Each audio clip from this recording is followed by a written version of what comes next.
We're joined in studio now by Sandile Swana. He's from the Wits School of Governance. Thanks very much for coming into studio, Sandile. I mean, it's been 5.5 days. This is the 6th day now of some jaw-dropping testimony. I mean, we're hearing amounts of money totaling hundreds of millions of rands. Worse yet, we're seeing some key members of government being implicated in this testimony. Perhaps just give me sort of your overall view of the past 6 days. Thank you so much, Michelle. The first thing that I would like to say, I mean, as you have noticed even today, concerns also the dates, because I think it matters the spectacles through which people look at this thing. A lot of the testimony that was given even today pertains to activities that happened prior to 2007.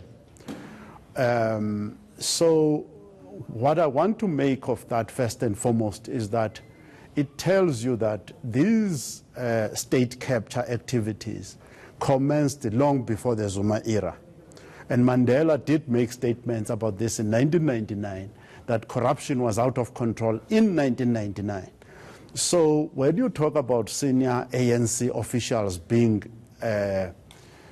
implicated, they've been implicated and active in state capture for a very, very long time. So to me, we need to have that perspective, because people thought that the people who invented state capture started their work with the Gupta brothers and so on and so forth. But in actual fact, the Watsons, and there are many, many more that are not yet under the microscope. So I think let's start there. And then the second thing to consider... Well, let me stop you there for just a moment and say, if we're going to get that kind of perspective, we should also say that state capture was not invented by the ANC government. In fact, in the transition to democracy, the ANC government didn't inherit this absolute clean government from the apartheid era. Thank you. Yes. In fact, what you are raising now, I used to use that material, exactly what you are stating, in my teaching at Wits School of Governance in risk management, because the history from Paul Kruger and so on, I mean, Paul Kruger would award what we call triple Ps, public-private partnerships or concessions, to his son-in-law, Mr. Elof. And the generals, the Dilares who were given the union in 1910, they went along and were awarding themselves farms all over the country, 3, 5 large farms and so on per general. So the issue of state capture in South Africa is old, and big business, the mining houses and all the big business listed on the Johannesburg Stock Exchange are at the forefront of state capture, and they've been there for hundreds of years, for at least the past 150 years. Yeah. I mean, there's this phrase that's been coined on Twitter. I stand corrected, but I think Professor Peter Voss might have coined it, this whataboutery. You know, when we try to legitimize what's happening in democratic South Africa, we say, yeah, but what about the US? What about Europe? None of that justifies what's happening at the moment. The fact that it's happening around the world. None of that justifies, which also brings a lot of things that I was thinking about when you guys called me to come here, which is, what did Mandela say about this, and what was it that was supposed to be done? Because Mandela actually made specific recommendations in 1999, what must be done. Because Mandela was shocked. I mean, the outstanding fraud cases that were under investigation at that time were running into billions already. Within his first term of presidency in South Africa, it was in billions. So Mandela said, number one, there are people who have joined the ANC, who have joined it only for looting, purposes of looting, and those people need to be removed from the ANC.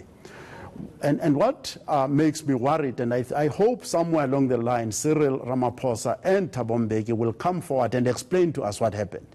Because they were the young men at the time who were supposed to implement what Mandela was saying. Cyril Ramaphosa was the Secretary General of the African National Congress. Thabo Mbeki was the deputy president. He was actually the de facto president of the Republic of South Africa. And Mandela then said, let us then have the RDP of the soul, because the morals of South Africans in business and in the public sector, the civil servants and the politicians, all of them across the board were morally corrupt at that time. And he made specific suggestions as to what must be done. But when you look now, these things go up maybe to 2006, the ones we're discussing today, from that time. 12 years down the road after taking power, nothing had been done, and instead it was escalating. So there is those issues that need consideration, and I want to put it out there that at this stage, there is a need to say, shouldn't we go back to what Mandela said? Shouldn't we start looking at ourselves as South Africans and say we do need an RDP of the soul? You can't just be pointing at specific individual. The corruption is systemic. It is very deep. We've been soaking in it for the past 25 years. I mean, it's disheartening, isn't it? This term civil servants, one would think we get into the business of governance because we care about the country. We care about the people of the country, the children who are still at schools with pit toilets, who live in homes with pit toilets, who don't have houses so many years post-democracy. But is the reason for getting into government more of a selfish one, for some at least? The way I was thinking about this, Michelle, is that good governance and professional excellence, I mean, you are here doing your job and so on. There are certain things you have to do to make sure you are at the top of your game yourself. So right now, there are two sides of the story. And I want to say, for you to excel professionally, it's like fitness, physical fitness. Physical fitness, if you do nothing to get physical fitness, you actually just become unfit. Mm-hmm. Similarly, corruption works in the same way. If we are not doing anything individually and as a group, not to be corrupt, but to be actually doing things according to professional standards, you are going to fall into the trap of simply doing things way out there. So the thing is that we can cultivate a culture of professional excellence. And what I want to say right now, what worries me about this state capture and all these things that we're discussing right now, I mean, this is the second interview this week that I'm attending about state capture. We are discussing corruption where people are stealing money, abusing state funds. But we are not discussing performance, because when you go to work, you are not just going there to steal money only. You are supposed to look after the money and be a good steward of the money on the one hand, and on the other hand, be a good steward of the talents, the skills, the time, and the productivity, so that these kids you are talking about in the rural areas can get top quality education. People can get top quality healthcare in our clinics, in our hospitals, and elsewhere. Most of these people, we don't even know what their professional performance, whether it's Tom Moyane and others who are civil servants, we have not actually thoroughly scrutinized their performance. And most of the people here, even the ones who are regarded as heroes, at some stage, people like Brian Molefe were touted as examples of black excellence in management, unsurpassed excellence. But when you look at the behind them, after they've gone, you look that these people were destroying the very entities that were claiming that they're excelling in.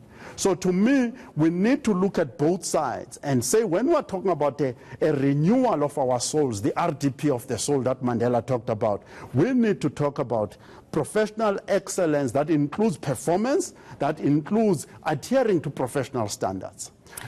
Yeah, let's talk about this issue of professional standards. I mean, is there a case that you see unfolding now of us lowering the bar of what we expect from the people who are part of governing our country? The ANC's reaction just yesterday, in fact, let's talk about that. You know, it says the State Capture Commission of Inquiry is not a court of law.